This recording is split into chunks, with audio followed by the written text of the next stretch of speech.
प्यारे बच्चों, मैं चपला कुमारी पति आपकी हिंदी शिक्षिका केंद्रीय विद्यालय से आज शुरू करते हैं बसंत भाग 2 कक्षा 7 की पाठ्य पुस्तक से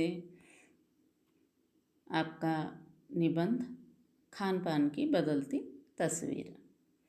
इस निबंध के लेखक हैं प्रयाग शुक्ल जी, जिनका जन्म 28 मई कलकत्ता पश्चिम बंगाल में हुआ है।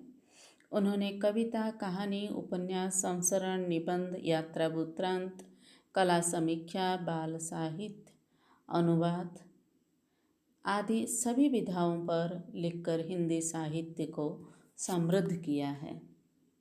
खान पान की बदलती तस्वीर प्रयाग शुक्ल जी द्वारा लिखी गई प्रसिद्ध निबंध है। इस निबंध के द्वारा लेखक ने आधुनिक युग तथा पश्चिमी सभ्यता के कारण खान पान की बदलती हुई तस्वीर को दर्शाया है। पिछले 10-15 वर्षों से हमारे देश की खान पान की संस्कृति में बहुत बदलाव आया है। इसने समूचे भारत को एकीकृत कर दिया है। दक्षिण भारतीय व्यंजन इडली, डोसा, सांभर उत्तर भारत में बड़े चाव से खाए जाते हैं।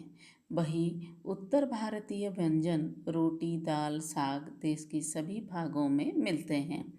फास्ट फूड यानी तुरंत बनने वाला व्यंजन का चलन सब जगह बढ़ चुका है।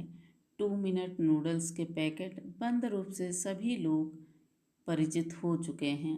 अब स्थानीय व्यंजन के स्थान पर अन्य प्रदेशों के व्यंजन पकवान भी प्राय हर क्षेत्र में उपलब्ध है। गुजरात का ढोकला और बंगाल के रसगुल्ले हर जगह दिखाई देते हैं। अंग्रेजों के समय के ब्रेड अब लाखों करोड़ों घर में नाश्ते का रूप ले चुके हैं। तो इस तरह हम देख रहे हैं कि स्थानीय व्यंजन अब घटकर कुछ चीज़ों में सीमित रह गए हैं। चाहे मुंबई का बड़ा पाव या पाव भाजी या दिल्ली की छोले कुलचे भले ही हर जगह अब मिल रहे हैं, लेकिन जो लोग मिठाइयों के बारे में, इन खान पान के बारे में जानते हैं, उनका कहना है कि अब स्थानीय व्यंजनों की असली स्वाद नहीं रह गई है। जैसे मथुरा के पेड़ों और आगरा के पेठे, नमकीन, ये सब में अब जो गुणवत्ता पहले होती थी अब वो फीकी पड़ गई है। अब वो सब नहीं रह गए हैं। तो खान पान की इस निश्चित संस्कृति का सबसे सकारात्मक पक्ष यह है कि नई पीढ़ी को देश विदेश के व्यंजन को जानने का अवसर मिला है। अब कामकाजी महिलाएं जल्दी तैयार होने वाले व्यंजन को पसंद करती हैं। मध्यवर्गीय जीवन में भोजन विविधता अपनी जगह बना चुकी है। खान पान की नई संस्कृति में राष्ट्रीय एकता के नए बीज मिलते हैं। और आज़ादी के बाद लोगों की नौकरियों और तबादलों यानी ट्रांसफ़र, यह सब की वजह से भी खान पान की चीज़ों में एक दूसरे के प्रदेश में खान पान जो है पहुंची है। और हम देखते हैं कि आज की बच्चों के टिफ़िन बॉक्स में भी कई तरह के खान पान, दूसरे प्रदेशों के व्यंजन भी देखने को मिलती हैं। तो खान पान एक दूसरे को जानते हैं और इस दृष्टि से हम देखते हैं खान पान की एक नई संस्कृति जो बनी है, जिसमें राष्ट्रीय एकता के बीज हमें मिलते हैं।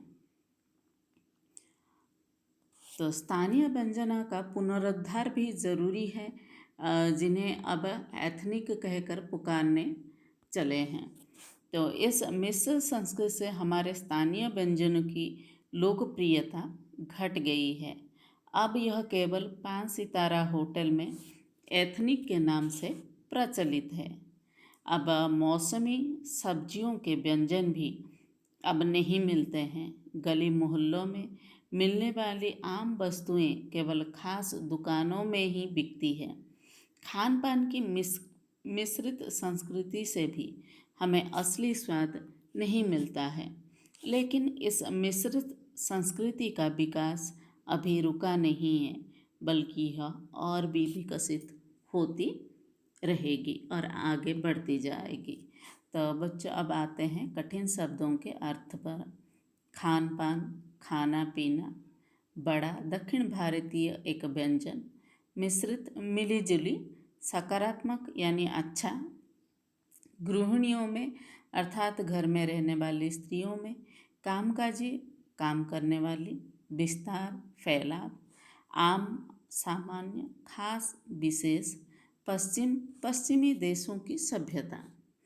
तो बच्चों, हम इस पाठ में देखें, इस निबंध में, कि यहाँ लेखक ने खान पान की बदलती हुई तस्वीर या बदलती हुई संस्कृति का जिक्र किया है और बताया है कि ये आगे और भी बढ़ता हुआ जाएगा। धन्यवाद बच्चों।